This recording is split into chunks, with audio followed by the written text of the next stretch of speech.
You've seen the face. I mean, it's everywhere, right? On posters, t-shirts, murals, all across the globe. But who was the man behind that iconic image?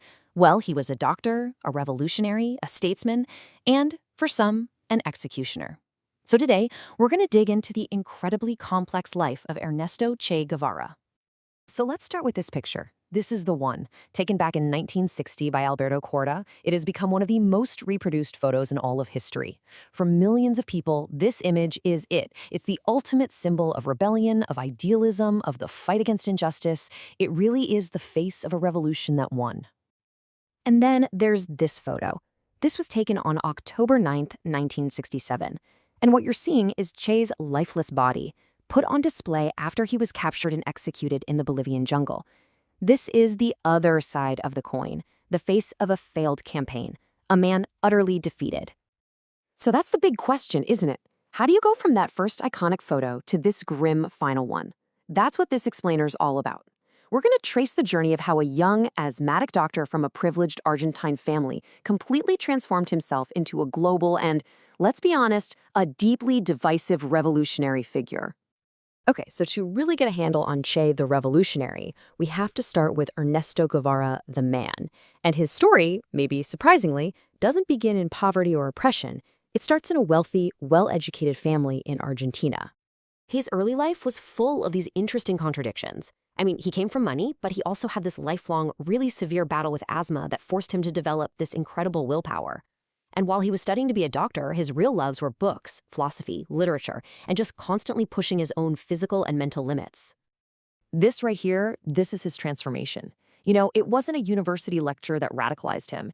It was the open road, seeing the unbelievable poverty, the disease, the exploitation all across Latin America with his own two eyes, that lit a fire in him. But the real spark? That happened when he was in Guatemala and saw a democratically elected government get overthrown in a coup that was basically engineered for corporate interests. He actually wrote this after his time in Guatemala. From that point on, his anti-imperialism was set in stone. It became this core belief that powerful countries, especially the United States, shouldn't be able to just puppet the economies and governments of smaller nations. The path of the doctor was officially over. The path of the revolutionary had just begun. All right, now we jump to Mexico City. This is where Guevara's newfound conviction found its mission. He meets a young Cuban lawyer, you've probably heard of him, Fidel Castro, and pretty much immediately signs up for his wild plan to sail to Cuba and overthrow the dictator Fulgencio Batista.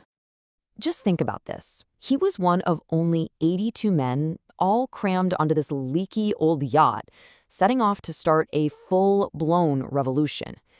It was an incredibly risky, you might even say suicidal mission that almost ended the second they touched Cuban soil. And it almost did end. Just a few days after they landed, Batista's army ambushed them. The revolutionary force was almost completely wiped out.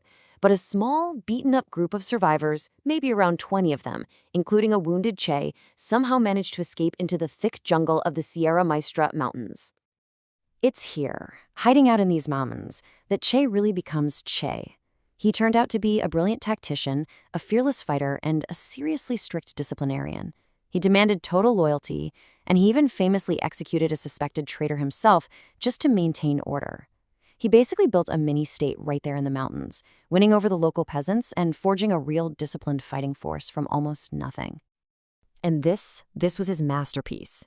In late 1958, leading a small column of just 350 fighters, he attacks the key city of Santa Clara. He derails an armored train and takes the city. It was this incredible, almost impossible victory that just shattered the morale of Batista's army. Just hours later, the dictator was on a plane out of Cuba. The revolution had actually won. So winning the war is one thing, but running a country? That's a whole different ballgame. Che now had to trade his guerrilla fatigues for the suit of a statesman, and he became one of the main architects of the new revolutionary Cuba. And just look at the amount of power he had. He was president of the National Bank, and he famously signed the currency with just his nickname Che. As Minister of Industry, he tried to rapidly industrialize the island, to move it away from just relying on sugar. That effort, though, was largely a failure. It led to a lot of production chaos and shortages. And as a diplomat, he's the one who personally forged the alliance with the Soviet Union that would define Cuba for the next several decades. But his goals were never just economic or political. At the core of his vision was this idea of the new socialist man. He genuinely believed that a revolution could create a totally new kind of person, someone motivated by moral duty and the collective good, not by selfish ambition or personal gain. For him, unpaid voluntary labor was the purest expression of this new ideal. And this brings us to what is, without a doubt, the darkest chapter of his story. As the commander of the La Cabaña fortress, he was in charge of the revolutionary tribunals.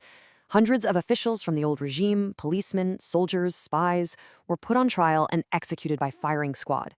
And he never hid from this role. He defended it on the world stage, right there at the United Nations. But, being a bureaucrat, even a really powerful one, just couldn't contain his revolutionary fire. Che was convinced that the fight against imperialism wasn't just Cuba's fight, it was a global struggle, and he needed to be on the front lines. So in 1965, he just vanished from public life. He left all his government posts, he left his family, he left Cuba, all to try and spark new revolutions around the world. This new path took him first to a really frustrating and ultimately disastrous campaign in Africa, and then to his final tragic battle in South America.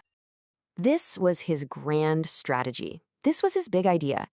He believed that the only way to actually defeat American power was to ignite multiple guerrilla wars all across the developing world at the same time, to stretch its military and its political will to the absolute breaking point.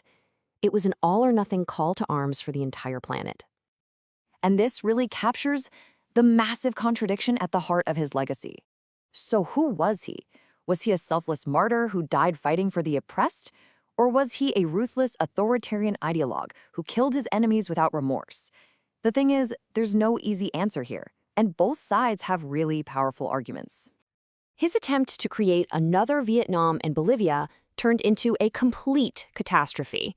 He was betrayed, totally isolated, and his tiny guerrilla force was hunted down.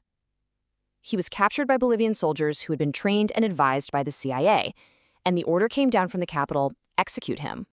These were reportedly his last words, spoken to the soldier who was about to execute him, and they leave us with this lingering question. Was the man who died that day a heroic saint, a cold-blooded villain, or something way more complex?